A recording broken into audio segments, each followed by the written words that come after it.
आप सुन रहे हैं पुस्तक भूमिगत स्वर्ग में एक रात, जिसके लेखक हैं ओवन जोन्स और इसे नरेट किया है दीपक यादव ने और इसे पब्लिश किया है टेक टाइम ने। अध्याय 1, बिली जोन्स। डैड, क्या आप उठ चुके हैं? बेकी अंधेरे में चिल्लाई और अपने पीछे के दरवाजे को एक धमाके के साथ बंद कर दिया कि शायद वो जागा ना हो। फौरन ही उसे विचार आया कि उसे इसे खुला छोड़ देना चाहिए। गंध भयानक थी। डैड, मैं हूं बेकी, अब उठ जाओ प्लीज डैड। उसने लाउंज के सामने की खिड़की के पर्दे खींच दिए, जो एक पुराने वेल्श कॉटेज को देखते काफी बड़ी थी, लेकिन ये आधुनिक मानकों से फिर भी छोटी थी।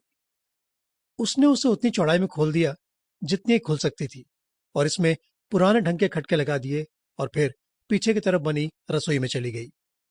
गंध का एक कारण तो तुरंत ही स्पष्ट हो गया। किडी, पुराना काला वेल्श भेड़ का कुत्ता, पिछले दरवाजे से खुद को निश्चित रूप से भेड़ बकरियों की तरह समझते हुए पिछले दरवाजे के पीछे दुबका हुआ था। इसके बारे में चिंता मत करो लड़की, तुम इसमें कुछ नहीं कर सकती। उसे तुम्हें घंटों पहले बाहर निकाल देना चाहिए था। उसने पिछला दरवाजा अंदर की ओर खोला तो कुत्ते की गंदगी लीनों के फर्श पर और भी फैल गई। शिट! गंदगी के बिखरने से उठने वाली बदबू को और भी तेज लहर से परेशान होकर उसने अनिच्छा से कहा। जैसे ही दरवाजा निकलने भर को खुला, किडी अपनी शर्मिंदगी में स्रोत से दूर होने की खुशी में कृतज्ञतापूर्वक बगीचे में भाग गई। बैकी ने एक बाल्टी उठाई और सिंक के नीचे से और बदबूदार पोंछा लिया, लेकिन फर्श को साफ करने के लिए सिंक से बाल्टी भरने से पहले उसे काउंटर पर से बर्तन हटाने पड़े।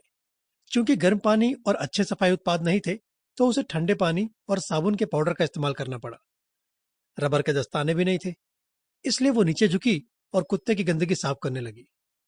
बकवास बकवास बकवास और भी बकवास, वो खुद से ही बड़बड़ाई।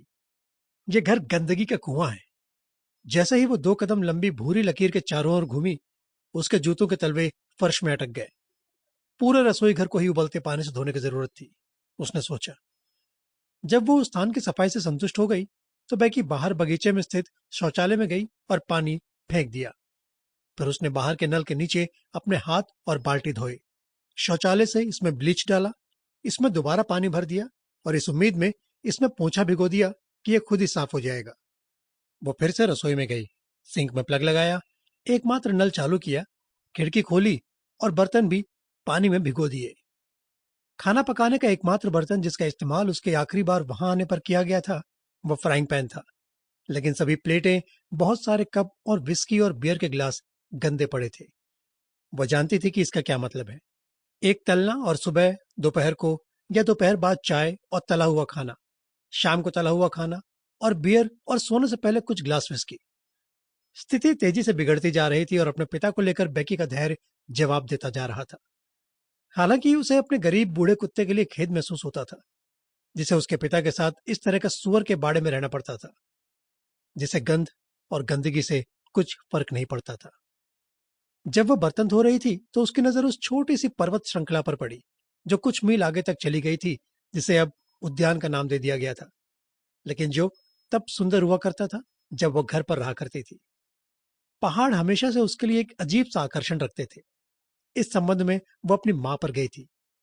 उसकी माँ उस खिड़की पर दिन में 2 या 3 बार बर्तन धोती थी और 42 साल तक उन पहाड़ों को देखती रही थी। उसे और उसके पिता को यह देखकर अच्छा लगा था कि वो उनके आसपास खेलती और भटकती रहती थी, जबकि अब वो अब उनके साथ नहीं थी। 5 साल पहले गर्भाशय ग्रीवा के कैंसर से उसकी मृत्यु हो गई थी। ये बड़े आश्चर्य की बात थी, क्योंकि वह कभी भी अस्पताल में आयोजित जांचों में शामिल नहीं हुई थी। बीमारी का पता चला और 3 महीने के भीतर ही मर गई। ये एक भयानक सदमा था। हालांकि इन दिनों बेकी को इस बीमारी के बारे में और अधिक पता चल चुका था और उसने खुद का परीक्षण करवाया था। और उसे संदेह था कि उसकी मेहनती जिद्दी माँ को पता था कि उसे कोई समस्या है, लेकिन वो किसी पर बोझ नहीं बनना चाहती थी और शायद मृत होने और एक नीरस अलग थलग एकाकी पहाड़ी के खेत में कठिन परिश्रम से दूर होने का विचार उसे काफी भा गया था। नीचे आते ही मैं उन्हें करने ही जा रहा था। ओह, तुमने मुझे सदमा दे दिया। काश तुमने मुझे इस तरह चौंकाया ना होता। मैंने पहले भी तुमसे कहा है ना डैड? मुझे पक्का यकीन है कि अपने पुराने पिता को बधाई देने का ये अच्छा तरीका है। वैसे भी मैं तुम्हें चौंका नहीं रहा था, और अगर मैं चौंक Sample complete. Ready to continue?